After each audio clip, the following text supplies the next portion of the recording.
Lo lindo del Diversorium es que ha sido realmente una elaboración conjunta, basada en la escucha y el diálogo. Osías estuvo trabajando no solo eso a nivel artístico, pero también digamos, estuvo hilando con toda la arquitectura humana, ¿no?, que constituye este proyecto.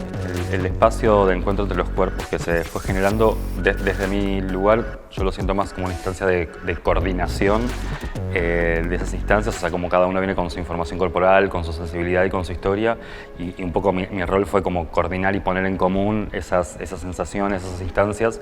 La relación con los comitentes fue siempre muy horizontal, es decir que o sea, yo no me movía sin tener, digamos, una conversación previa con ellos respecto a los pasos por hacer.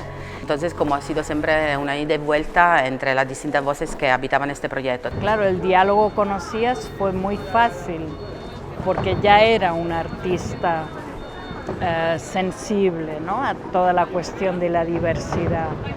Hoy estamos aquí para hacer una fiesta que es un anhelo. El deseo de un espacio donde podamos dejar de ser cuerpos para devenir carne.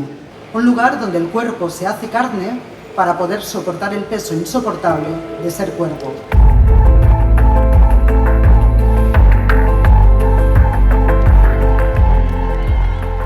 Las máscaras era un poco generar una cierta instancia de movilidad animal y más pensando en cómo uno se abre camino en la horizontal.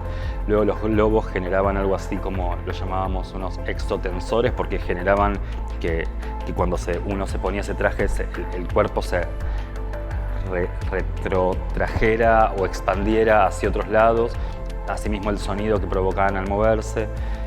Luego sucedían los otros trajes que tienen un nombre interno que lo llamábamos rococó, que era una suerte de festejo de interdependencia, porque uno se quedaba enhebrado de esos trajes, tenían como la posibilidad de generar ciertos enganches.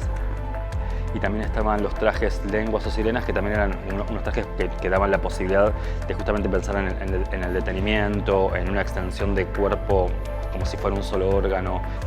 Llevo toda la vida habitando un cuerpo disidente y he pasado como muchas temporadas porque te sientes más sola, aislada o un poco perdida.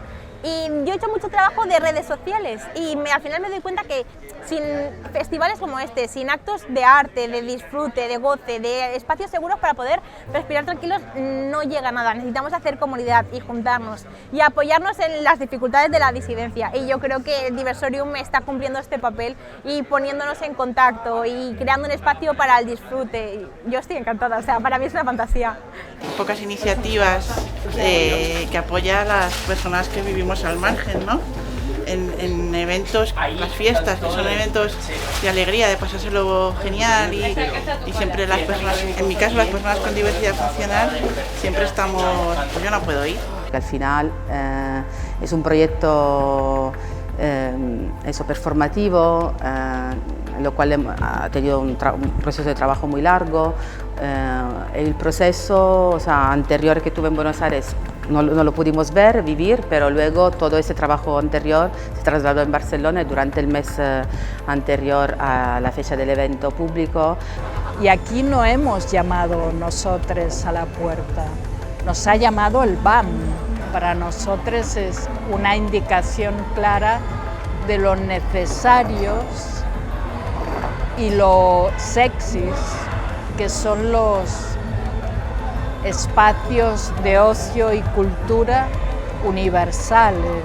Lo más lindo sería que hubiese incluso pequeños diversoriums, no tanto entenderlo como un espacio cerrado, ¿no?, sino que cada lugar, cada comunidad, cada colectivo adapte esta idea a su necesidad, porque es inteligente, porque es bello, porque es sensual, porque es una fiesta y las fiestas son eso.